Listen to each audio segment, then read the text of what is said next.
Bismillahirrohmanirrohim. Assalamualaikum warahmatullahi wabarakatuh. Salam jumpa kembali dengan channel Dunia Fana News. Di tengah meroketnya harga minyak goreng yang bahan baku utamanya adalah CPO sawit, maka Indonesia dan Malaysia sebagai produsen nomor 1 dan 2 dunia tentu menjadi sorotan utama.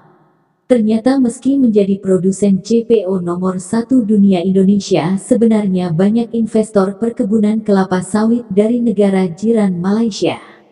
Berikut ini akan ditampilkan informasi menarik dari Kompas.com tentang betapa mengguritanya investasi perkebunan kelapa sawit oleh perusahaan Malaysia. Selama puluhan tahun, industri kelapa sawit sudah jadi tumpuan komoditas ekspor Indonesia. Tak dipungkiri, keuntungan dari sawit memang menjanjikan, meski terkadang diserang isu-isu kerusakan lingkungan. Minyak kelapa sawit atau CPO berkontribusi besar pada cadangan devisa Indonesia. Produk turunannya beragam yang berkaitan erat dengan kebutuhan dasar masyarakat seperti minyak goreng, sabun, kosmetik, dan sebagainya. Dari kebun sawit pula, lahir orang-orang terkaya di Indonesia. Mereka memiliki ratusan ribu hektare perkebunan kelapa sawit yang banyak terkonsentrasi di Pulau Kalimantan, Sulawesi, dan Sumatera. Bahkan kini mulai merambah ke Papua. Sejatinya, perusahaan-perusahaan produsen minyak goreng besar menggarap perkebunan kelapa sawitnya di atas tanah negara yang diberikan pemerintah melalui skema pemberian hak guna usaha, HGU.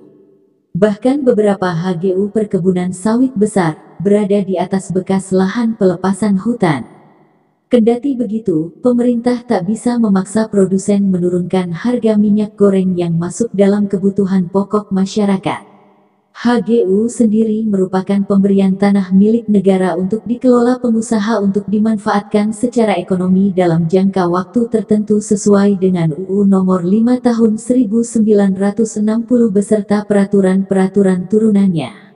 Untuk satu perusahaan sawit skala besar, bahkan bisa mendapatkan HGU hingga ratusan ribu hektare.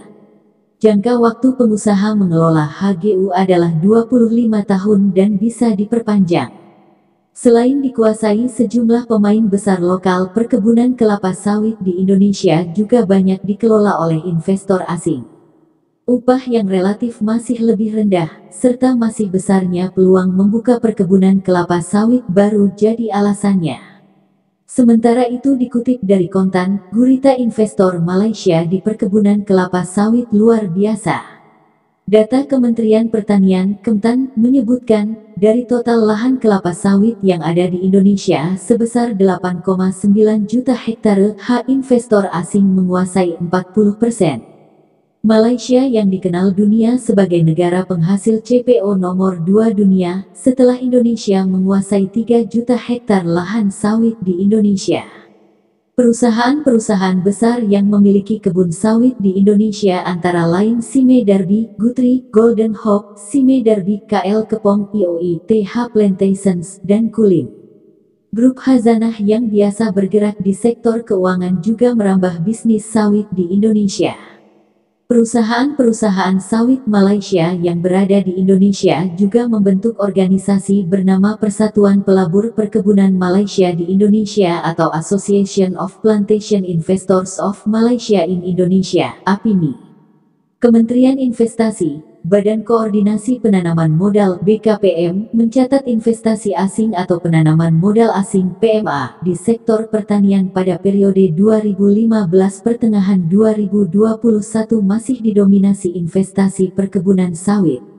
Kepala Subdirektorat Sektor Agribisnis Kementerian Investasi, BKPM Jumina Sinaga mengatakan investor asing PMA subsektor tanaman pangan, perkebunan dan peternakan di Indonesia paling besar, salah satunya berasal dari Malaysia atau sekitar 15,8%. Selain Malaysia, investor asing yang membuka perkebunan kelapa sawit di Indonesia dengan persentase paling besar adalah Singapura. Hal ini sejalan dengan investasi perkebunan sawit yang sebagian besar berasal dari kedua negara tersebut, kata dia dilansir dari Antara. Jumina menjelaskan, realisasi PMA sektor pertanian pada periode 2015 Maret tahun 2021 mencapai 9,5 miliar dolar AS atau berkontribusi sekitar 5,2% dari terhadap total PMA di Indonesia.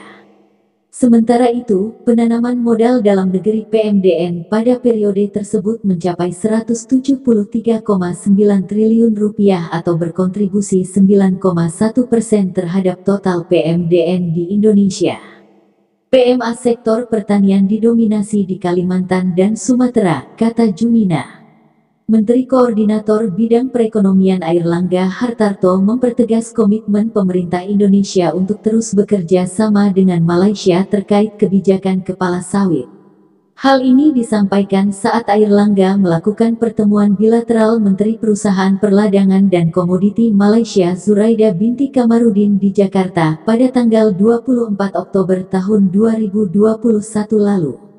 Saya ingin mengakhiri dengan menegaskan kembali komitmen kuat pemerintah Indonesia untuk terus bekerja sama dengan Malaysia. Saya percaya bahwa terlepas dari pandemi yang sedang berlangsung, ada banyak peluang yang harus dimanfaatkan kedua negara di tahun-tahun mendatang, ujar Airlangga dalam keterangannya. Airlangga mengatakan bagi Indonesia, Malaysia merupakan salah satu mitra ekonomi utama dalam hal investasi dan perdagangan. Selama semester I tahun 2021, penanaman modal asing PMA yang berasal dari Malaysia mencapai 706,8 juta dolar AS dan tersebar di 1.324 proyek.